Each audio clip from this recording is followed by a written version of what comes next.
This is what we've come to expect with every episode of Ore Monogatari.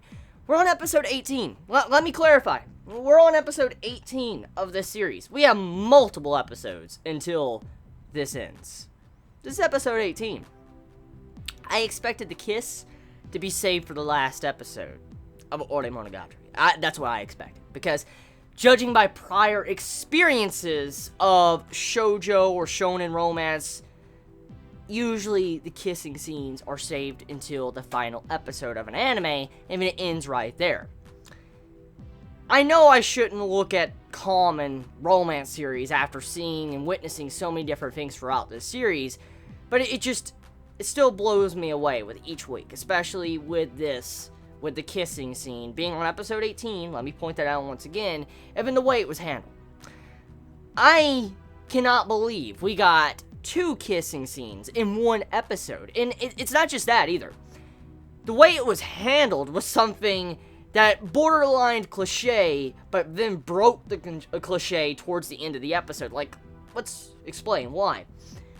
See, this episode represents around Goda's birthday. It's Goda's birthday, it's New Year's, and of course when it comes to New Year's, you need those, stereotypical cliches when it goes to, like, the shrine to get your blessings, like your fortune for the year. That's kind of what usually happens in a New Year's type episode, and so that was kind of to be expected, but what I did not expect was the way the kissing scene turned out. Like, Yamato goes out of her way, and she kisses Goda when he's making his wish, and at first glance throughout this episode, I was slightly pissed. I'm not gonna deny, I was slightly pissed. I think majority of us were a little bit pissed, because when Goda acted like nothing happened, like he didn't even realize he just got a kiss from his girlfriend. I'm like, what the fuck, Goda? Like, what the hell? And I'm like, there's no way someone could be that stupid, and not, at the very least, feel something on your damn lips. And so, eventually, as the episode progressed on and got towards the end, we kind of find out he mentions it to Suna, and he's like, a very large bug got on my lips when my eyes were closed. I was going to open my mouth and probably get some tongue action with Yamato, but, he didn't. But, jokes aside, he thought it was a bug, and he just kept quiet about it, and eventually it disappeared. And then as Suna started talking about it, he's like, that's probably a kiss. And then Goda realized, and he went and rushed off to Yamato, and I expected some form of apology or sorry, but I don't think none of us expected the way it was handled with the kissing. Another kiss scene on top of what we got. Like, the way Yamato and Goda confronted each other at the end, and then he's like, I will kiss you, and he kisses her when she closes her eyes. That was beautiful. It was a beautiful scene, just to showcase that this series will not let you down when it comes to the way the romance is handled. Like I said, when I got to that first kiss scene, I was slightly a little bit salty. I'm not gonna deny. I'm not. You guys deserve me to be honest. But then, as the episode progressed, we found out the reasoning, and then getting to see the kiss at the end, that completely blew away all my negative thoughts. That really did. They just like, fuck it. I can't look bad at the episode now. After witnessing what I saw at the end, I'm like, Ore masterpiece. That's what this should be called, because as we know, the English name of this is called My Love Story. We should call it My Masterpiece. That's what we should fucking call it, because the series continues week after fucking week with its romance that continues to just blow our minds off our shoulders. Like,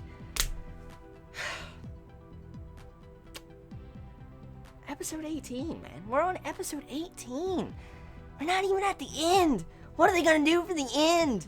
Like, I don't know. Like, I cannot even guess what we are going to get at the end. Like, are they gonna have a marriage proposal or something? Shit. Because a kiss on episode 18 like this, with the series the way it progresses, like, this is not your normal romance, because it does progress. The romance is progressing at a steady rate.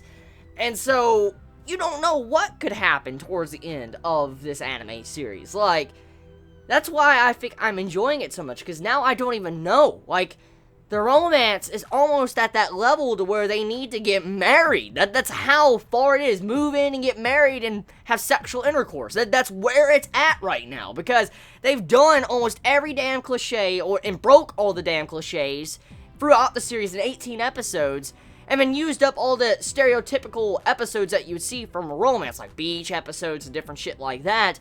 it got rid of all that. And so you can't really use those type of episodes anymore because then it would get very repetitive. So what is Monogatari going to do? Like, the only thing I can assume that this series is going to do now with the remainder episodes is probably have it to where they're going to focus on the other romances, the love interest of the series. For instance, like Suna, maybe he might get a girl, and then the other characters might get a girl or guy. You know, I feel like that's where the next step of Monogatari is going to be about, because they're almost at a brick wall. I mean, this isn't a series for 18 plus people to read, because it is, like, you know, for children. So, of course, it's not going to have, you know, 18 plus content like something you would see in seinen. So, I mean, yeah, we got to go figure that one as well. So, I feel like the next step for the series now after this episode is probably focusing on the other romance. So tell me your thoughts in the comments below. You all have a wonderful day or night wherever you live. Please be safe. Chibi out.